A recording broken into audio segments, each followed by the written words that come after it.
the places that the visitors should go once arriving to Pátzcuaro, Michoacán, is the market where sweets made of sugar are sold. That market takes place only once a year, just for the celebration of the Day of the Dead. People who sell them work for weeks creating designs that look like toys. In reality, those figurines made of sugar become some kind of toy in the hands of children. A walk through the corridors of the portales of the colonial buildings that surround one of the main plazas of Pátzcuaro give testimony of the creativity that the people have creating these figurines. Before they start selling, they must secure a special permit from the city hall, and those permits must be visible to the buyers. Sugar skulls, chocolate and amaranto skulls, a diverse sign of little animals of different colors, light up the eyes of children and make difficult for adults to make a decision of which one to take home. Those sugar figurines are hanged from the Michoacán arches that adorn the altars at home and are taken twice to the cemetery for the little angels and adult vigils.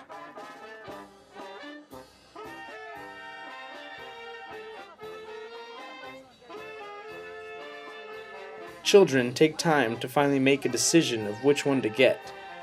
Once they do it, they ask the seller to write a name on it.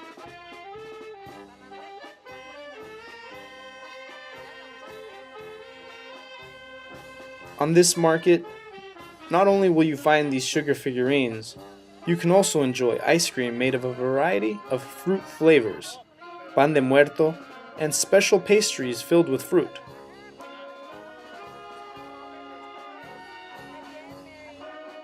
In reality, you not only have the vision of figurines made of sugar, you also get to enjoy the aroma of pan de muerto and the typical pastries of the region.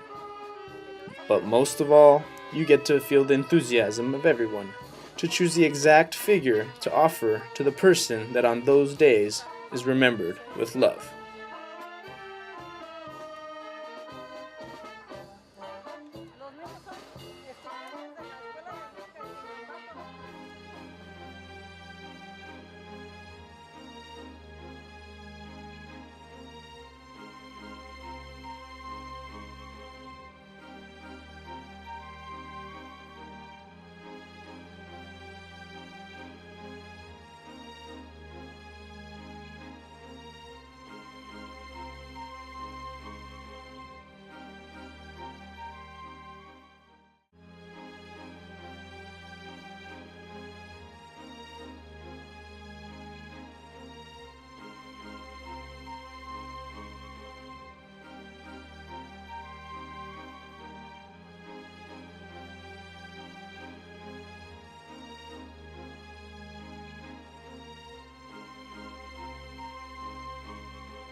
In Naulinco, a town considered the spiritual heart of Veracruz, the House of Culture Miguel Mata y Reyes organizes every year an exhibit of calacas, catrinas, and catrines, representing different aspects of the daily lives of Nauliqueños.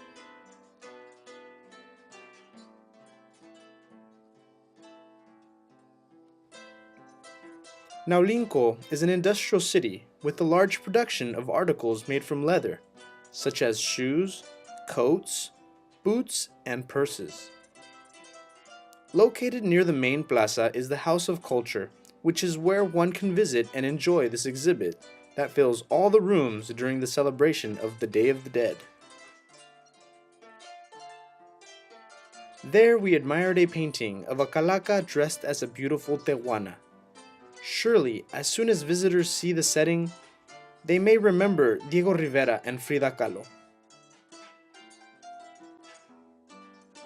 Another calaca, dressed up with a traditional white dress called the jarocha, looks ready to start dancing because the music being played is an invitation to do so. An elderly skeleton sews on her bed while her cat rests peacefully. In the other room, members of an orchestra wait patiently for the direction of their director, while a singer gets ready to start her presentation. Schools organize contests among the students to teach them the tradition. The imagination of the young people and their memory, remembering details, is shown in the miniature altars on exhibit. Each town or city in Mexico has its own identity in the way they do the altars. In Naulinco, you can see that on the exhibits created by the students of the many schools that participate in the program are keeping the tradition alive. You also find calacas all over town. We see them sitting around a table, enjoying a traditional Veracruzan black coffee. A calaca representing a young boy, shining the shoes of a man lazily leaning against the wall of a house. In the meantime, you can hear the music being played by a trio, serenading a young Katrina on a balcony, gazing at them.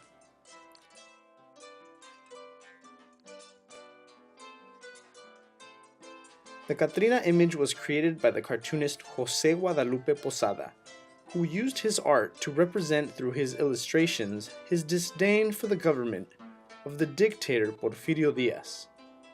The Katrina, who represents the high society women of that era, is the most recognizable figure of the celebration of the Day of the Dead.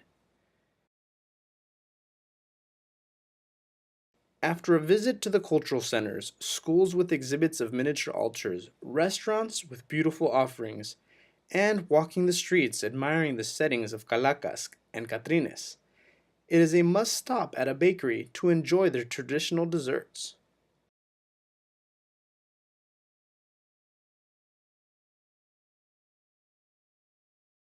The hospitality of the inhabitants of Naulinco makes the visit to this city a good experience to remember for a very long time.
A few days before the celebration of the Vigil of the Little Angels, children of Sinsunsan participate in a parade organized by the local authorities. The parade begins with music played by members of a high school band. Participants walk through the main street of town, while spectators admire the discipline on children and the designs made by the adults.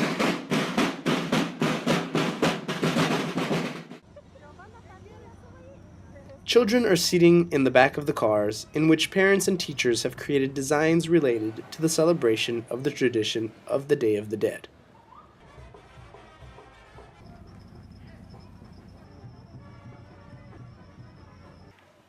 Young girls covered with their rebosos that protect them from the cool morning sit near the altars where the Michoacan arch stands out, covered by the flower of the dead or by simulated tombs decorated with petals of the cempasúchil flower.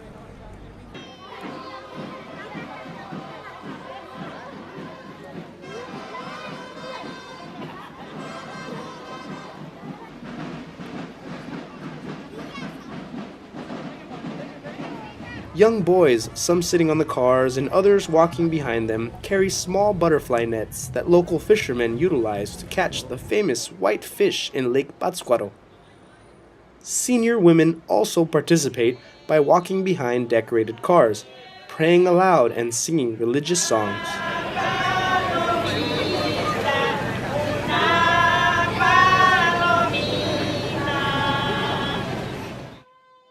The parade lasts around 2 hours and ends near the crafts fair, where sellers offer their work of hand-embroidered material, papier-mâché figurines, and ornaments made of straw. This fair goes on for several days. There, visitors can find beautiful works that represent the region.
This altar is a new offering decorated with white and pink balloons. It is dedicated to a young girl, Selene Guadalupe Portugal, a native of San Ángel Surumucapio in the state of Michoacán. On October 31st, her parents elaborated a special night in her honor, where her family and friends got together to do a vigil in her memory. That same night, they also decorated a small wooden horse that, together with the altar, would become part of the vigil. It is customary only of this town in the Purépecha Plateau. This little horse was decorated with different kinds of flowers and with offerings of fruit and sweets.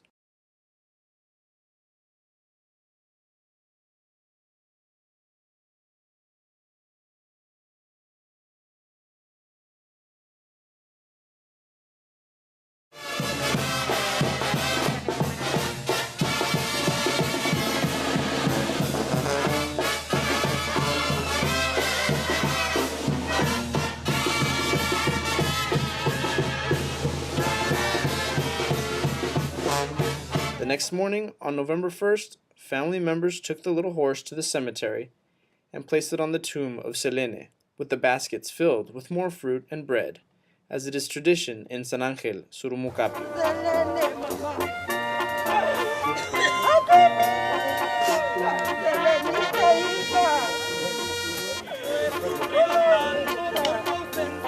This kind of ritual is done with music played by the town's band.